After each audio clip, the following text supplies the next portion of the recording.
અમરેલી લોકસભાના ઉમેદવાર પરેશભાઈ ધાનાણી છે તેને સવારથી જ પ્રચારની શરૂઆત કરી છે। આપ જોઈ શકો છો જે રીતે મોટી સંખ્યામાં લોકો છે તેમને મળવા આવી રહ્યા છે।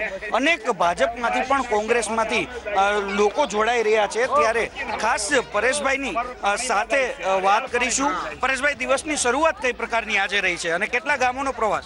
આજે ગારિયાધાર વિધાનસભા મત વિસ્તારનો સવારથી પ્રવાસ શરૂ હતો।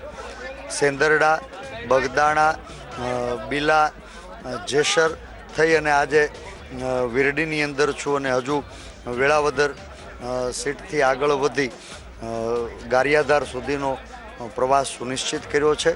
સાંજના સમયે ગારિયાધાર શહેરમાં મુખ્ય બજારોની અંદર વેપારી વર્ગના આશીર્વાદ લઈ અને કાર્યક્રમને સાંજે લાઠીમાં ચૂંટણી કાર્યાલય ખુલ્લું મૂકી અને આગળ। પરેશભાઈ, એક પ્રશ્ન પૂછી લઉં કે ભાજપના અનેક લોકો આજે કોંગ્રેસમાં જોડાયા છે, શું કહેશો?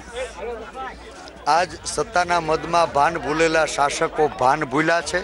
સામાન્ય માણસની સમસ્યાઓ વધી છે।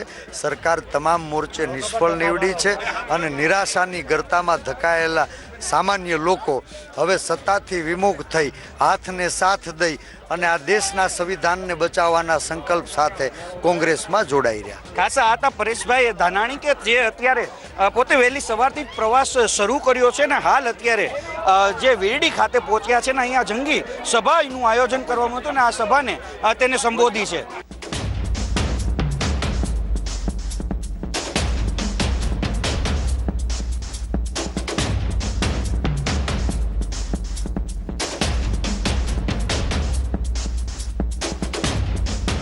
પ્રચાર પડઘમ શરૂ થયો છે ને અમરેલીના કોંગ્રેસના ઉમેદવાર પરેશભાઈ ધાનાણી છે તે 42 થી 45 ડિગ્રીની વચ્ચે પણ લોકોની વચ્ચે જઈ રહ્યા છે।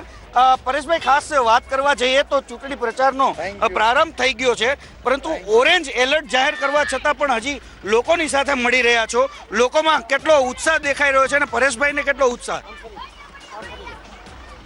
સત્તાના મદમાં ભાન ભૂલેલા શાસકોએ સરકારી અત્યાચારથી સામાન્ય માણસ ઉપર જે તાપ વરસાયો છે એની કરતાં 44 ડિગ્રીએ તપતો તાપ ખૂબ સારો એવું માની અને દેશના લોકો સત્તા પરિવર્તન માટે સૂર્યના તાપમાં તપીને પણ સત્તા પરિવર્તનનો સંકલ્પ કરી રહ્યા છે। ખાસા હતા પરેશભાઈ કે જેમનું કહેવું છે કે 45 ડિગ્રીનો તાપ છે, પરંતુ સત્તા પરિવર્તન માટે લોકોનો એક જે સમૂહ દેખાઈ રહ્યો છે તેની સામે આ તાપ છે તે જરા પણ આકરો નથી લાગતો।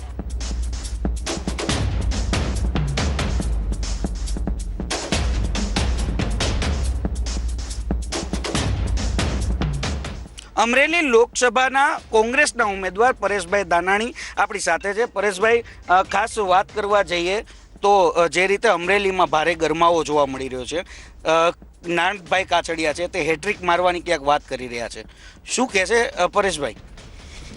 છેલ્લા 5 વર્ષથી રાજ્ય અને રાષ્ટ્રની જનતા સત્તાના તાપથી સતાવાયેલી છે અને આજ દેશનો માણસ હવે કહેતો થયો છે કે સત્તાના તાપ કરતાં સૂરજનો તડકો સારો।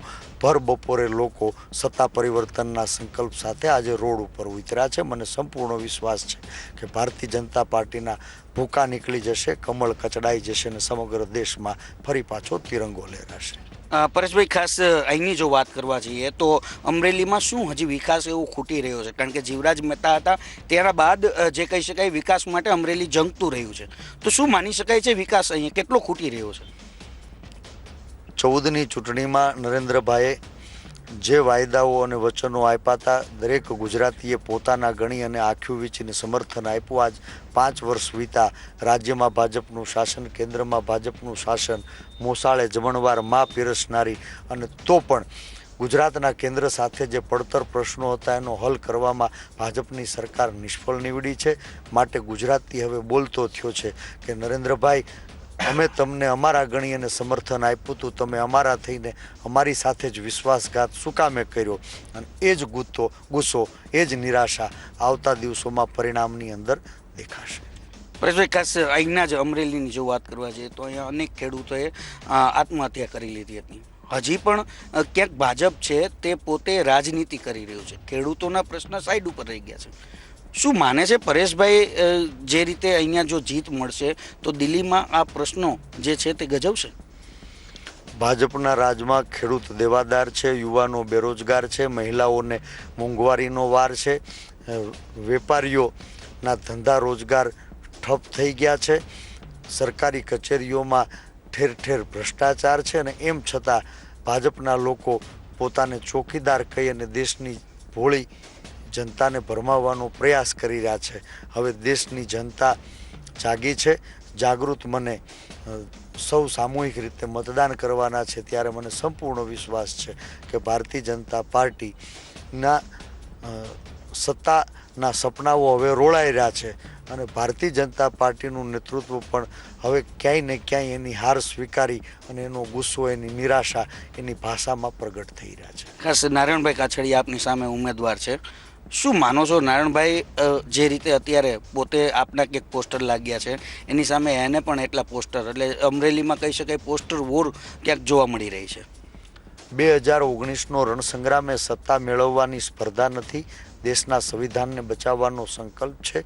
2019નો રણસંગ્રામ એ કોઈ વ્યક્તિ સામેની લડાઈ નથી, કથળી ગયેલી વ્યવસ્થાને બદલવા માટેનો પ્રયાસ છે. ત્યારે નામ ગુણ થઈ જવાનું છે. કામના લેખાજોખા કરી ગુજરાત અને દેશના લોકો મતદાન કરવાના છે. ખાસ નારાયણભાઈ કાછડિયાએ એવું પણ કહ્યું છે કે હું હેટ્રિક મારીશ. ભારતીય જનતા પાર્ટીના લોકોએ 5 વર્ષમાં દેશના લોકોને છલવાનું કામ કર્યું છે. દેશની જનતા હવે જાગી છે. મને સંપૂર્ણ વિશ્વાસ છે કે 2019ના રણસંગ્રામમાં ગુજરાતની અંદર 26 સંસદીય મત વિસ્તારમાં કમળ કચડાશે. હાથને સાથ આપી અને ગરીબ ગામડા ખેડૂતના હૃદયની વાત સાંભળનારી સરકાર દિલ્હીમાં સ્થપાશે. પરેશભાઈ, એક છેલ્લો પ્રશ્ન. પરેશભાઈની જીત થાય છે તો કેટલા મતોની લીડથી જીત થશે? અમરેલી સંસદીય મત વિસ્તારથી 18 વર્ણના આશીર્વાદ માંગી અને કોંગ્રેસ પક્ષનો કાર્યકર્તા એ સંવિધાનના માર્ગે અધિકારની યાત્રાને આગળ ધપાવવાનો પ્રયાસ કરી રહ્યો છે. મને સંપૂર્ણ વિશ્વાસ છે કે અમરેલી પણ જીતશું, ગુજરાત પણ જીતશું અને દેશ પણ જીતશું. ખાસ આ પરેશભાઈ ધાનાણી હતા, જેમને કહ્યું છે કે અમરેલી પણ જીતશું, ગુજરાત પણ જીતશું. એટલે કહી શકાય છે કે એક આશા જરૂરથી રાખવામાં આવે છે, પરંતુ આગામી દિવસોમાં જ પરિણામ શું આવે છે અને કોની સરકાર બને છે તે જોવું રહ્યું.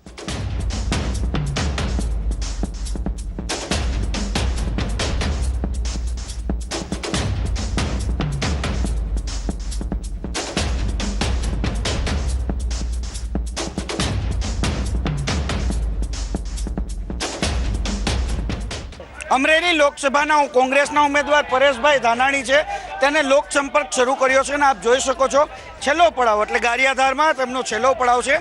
લોકોની જે ગારિયાધારની મુખ્ય બજાર છે ત્યાં પોતે ફરી રહ્યા છે અને લોકોનો સંવાદ કરી રહ્યા છે. લોકો તેનું અભિવાદન કરી રહ્યા છે. હાલ તો પરેશભાઈ છે તે ગારિયાધારની અહીંયા જે સ્થાનિક બજાર છે તેમાં લોકોને મળી રહ્યા છે અને લોક સંપર્ક કરી રહ્યા છે. ખાસ આ છેલ્લો પડાવ કહી શકાય છે ગારિયાધારનો.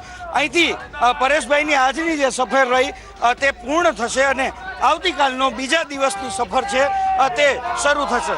કેમેરામેન વિપુલ બોરીચા સાથે કલ્પેશ ગોયલ, સંદેશ ન્યૂઝ, અમરેલી.